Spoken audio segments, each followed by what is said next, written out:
Ар бир адам өзүнүн туулуп өскөн айылына жакшы нерсе жасагысы келет. Биздин Кыргызстан бүгүнкү күндө агрардык өлкө болуп эсептелет. Ошол агрардык өлкөнү кантип өнүктүрөбүз? Кандай жолдор менен? Мамлекет тарабынан жер иштетүү боюнча пайыз арз кредиттер берилип атат. Мал жандыгын өнүктүрүү боюнча пайыз арз кредиттер берилип атат. Ошондой эле асыл тукум малдарды өнүктүрүү боюнча кредиттер берилип атат. Бирок ошолордун бүгүнкү күндө канчалык эффективдүү пайдаланып атат? Ошолор канча жылдан бери айнабын берип атабы? Жок.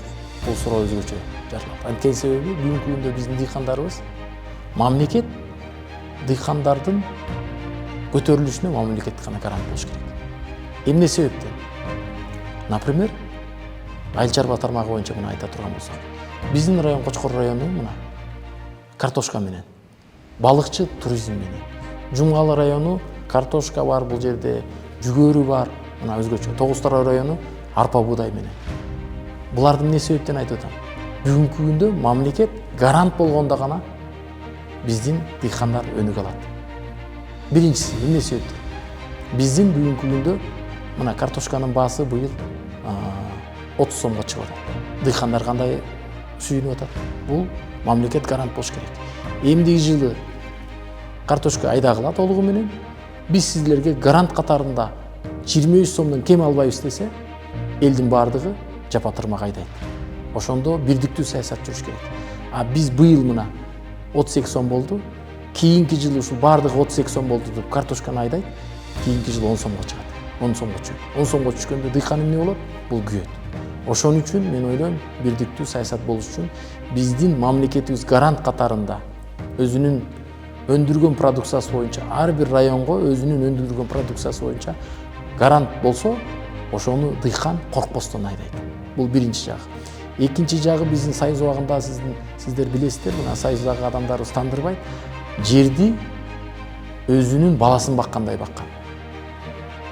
Эр эмгегин жер жебейт деп кыргызда сөз бар. Биз бүгүнкү күндө жердин баарын арыктаттык. Өзүбүз эмне кылсак агроном болдук, өзүбүз ветврач болдук.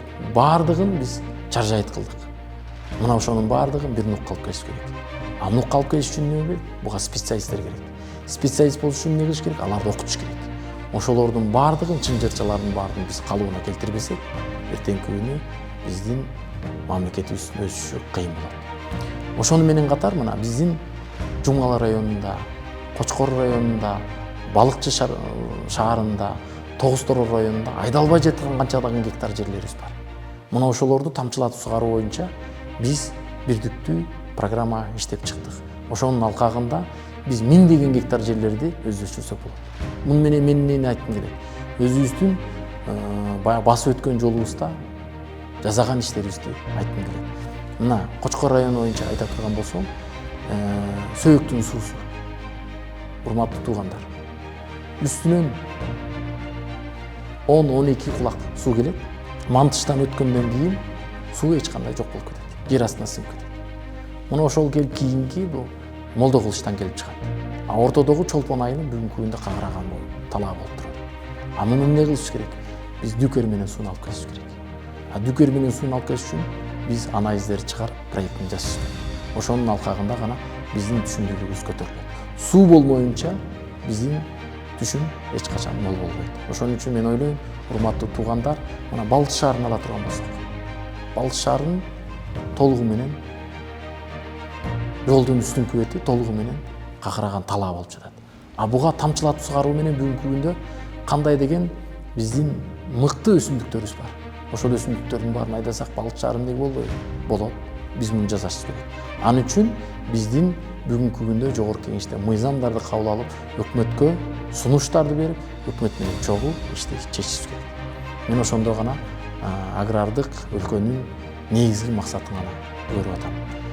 Мына акыркы маалдарда айдоо эгиндери азайып баратат. Бул азык-түлүк коопсуздугун коркунучка жаратат. Мен ойлойм, ушулардын баардыгын сиздер менен биргеликте ишке ашырабыз деген ойдомун. Номер 29 шайлоо округунан жогорку кеңештин депутаттыгына талапкер Темирболот Абыкеев.